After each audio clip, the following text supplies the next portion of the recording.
Hey there! Welcome back to Small Talk Podcast. I'm Emily. And I'm Robert. Great to have you with us again.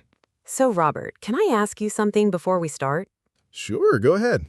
How long do you think it takes to really get comfortable speaking English? That's a big question. Some people study for years and still feel nervous when they open their mouth, but others just listen every single day, and after a few months, something clicks. Exactly. Listening really is the secret. So, if you're listening to us right now, your English is already getting better. That's the whole idea behind this show. We just talk about normal, everyday life, and your brain quietly picks up the language in the background. No grammar drills, no tests, just two friends chatting. So, grab your coffee or your tea, get comfortable, and let's begin. Let's do it. First topic, our morning routines. Emily, what does your morning look like? My alarm goes off at 6:30 every day.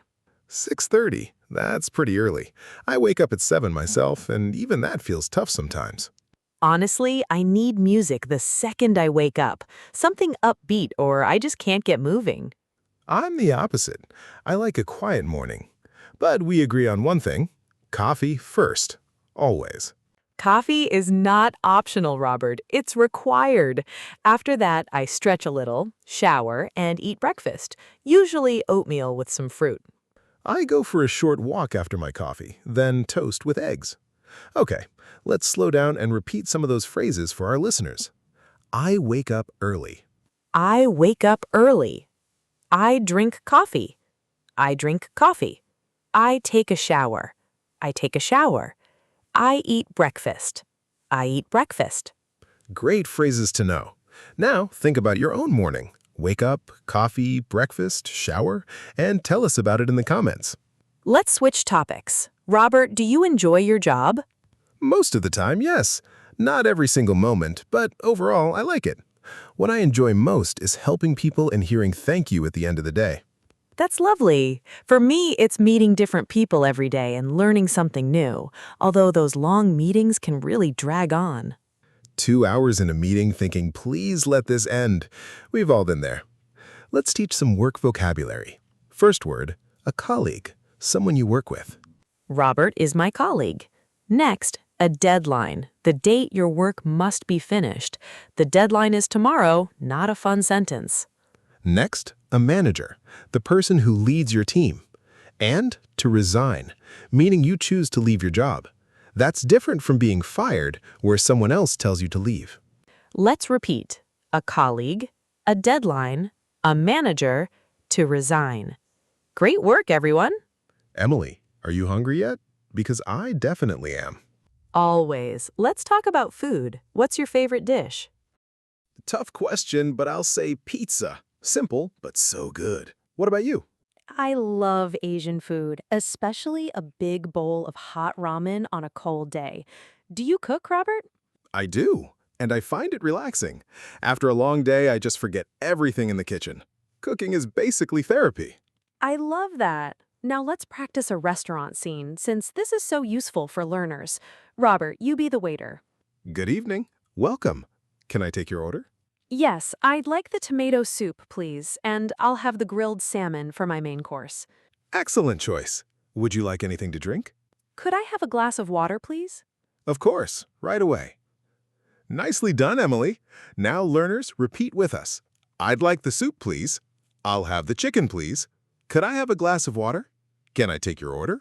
Perfect. You can order food in English with confidence now. And hey, if you're enjoying this episode, please give it a thumbs up. It really helps other learners find our show. And if you haven't subscribed yet, hit that subscribe button. New conversations, new vocabulary every single week. All right, let's keep going. Robert, have you traveled much? I've been to about a dozen countries. My favorite has to be Portugal. The food, the coast, the people were so kind. I've always wanted to visit Portugal. I've traveled to France, Turkey, Thailand, and Morocco. Morocco was incredible. The markets, the colors, the spices everywhere. Those markets are called souks, right? Exactly, souks. And the food, I tried tagine, a slow-cooked stew with chicken and vegetables. So tender, so delicious. Now I'm hungry again. let's cover some travel vocabulary. A passport, the document you need to travel abroad. A visa, special permission to enter a country. Luggage, your bags. Accommodation, where you stay, a hotel or apartment. And an itinerary, your daily travel plan. Let's repeat. Passport, visa, luggage, accommodation, itinerary. Now you're ready to travel the world in English. Robert, be honest, how many hours a day are you on your phone? Oh no, probably 4 hours. Emails, messages, maps, the occasional video. Same here. It's wild. 20 years ago, people used paper maps and payphones, and now everything fits in one small device.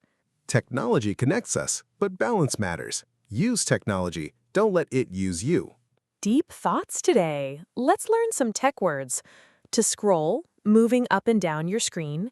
To charge, giving your phone electricity. An app, a program on your phone, and to update, installing a new version, which we always say we'll do later. Every single time. Robert, let's talk health. Do you exercise often? About 4 times a week, walking, running, sometimes the gym. I lift weights and do some cardio on the treadmill. I feel lazy now. The key, I think, is finding exercise you actually enjoy. Exactly. I don't love running, but I love walking, so that's what I do. And drinking enough water matters too, about 8 glasses a day. Let's cover health vocabulary. Fit, meaning healthy and strong. A habit, something you do regularly without thinking.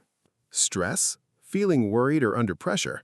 And energy, the power you have to do things. Take care of your health, everyone. It's the most important thing. Robert, do you live in a house or an apartment? A small house outside the city. I have a little garden where I grow tomatoes and herbs. From seed to plate. That's amazing. I live in an apartment downtown, so everything's close. Shops, restaurants, transport. Let's teach some home vocabulary. A landlord, the person who owns the property you rent. Rent, the money you pay each month. A neighbor, someone who lives near you. And furniture. Sofas, chairs, tables, beds. Great words. Now, Emily, what's your favorite season? Autumn, definitely. The colors, the cool air, that cozy smell of falling leaves. I actually like winter. Hot chocolate, a good book, staying warm inside. Though I agree the short, dark days can feel a bit gloomy. Let's learn weather words. Cloudy, lots of clouds in the sky. Foggy, when you can't see far because of fog. Humid, wet and sticky air. And a forecast, which tells you what the weather will be. Always check the forecast before heading out. Now you can talk about the weather like a true English speaker. Robert, what do you do in your free time?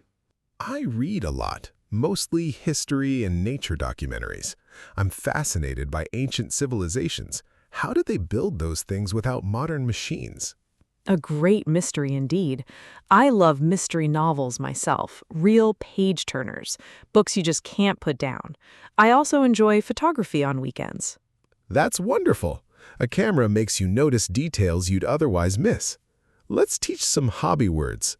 A passion, something you love deeply. To collect, gathering more and more of something you like. Creative, using your imagination to make new things. And relaxing, something that helps you feel calm. Now you can talk about your hobbies with confidence.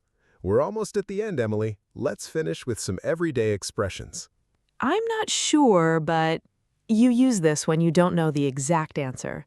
That's a good point when someone says something smart. Actually, for surprising or real information. It depends, when the answer changes depending on the situation.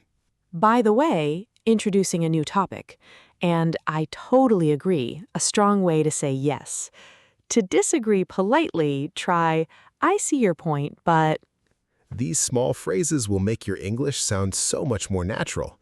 Practice them in your next conversation. Now it's your turn, listeners. Think in English. What time do you wake up? What's your favorite food? How do you spend your free time? Have you traveled anywhere new? How many hours a day are you on your phone?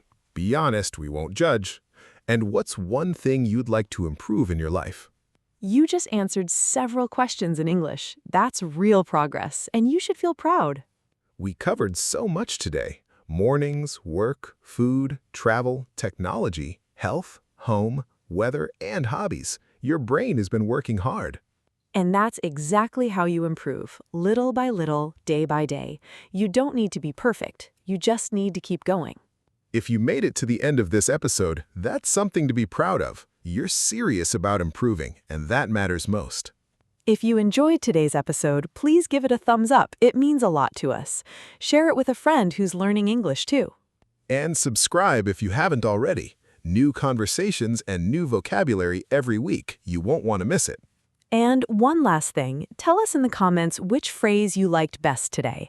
Was it depends, or I'm not sure, but we read every comment. Thank you so much for spending this time with us. Keep practicing, keep listening. Your English is already better than it was yesterday, and tomorrow it'll be even better.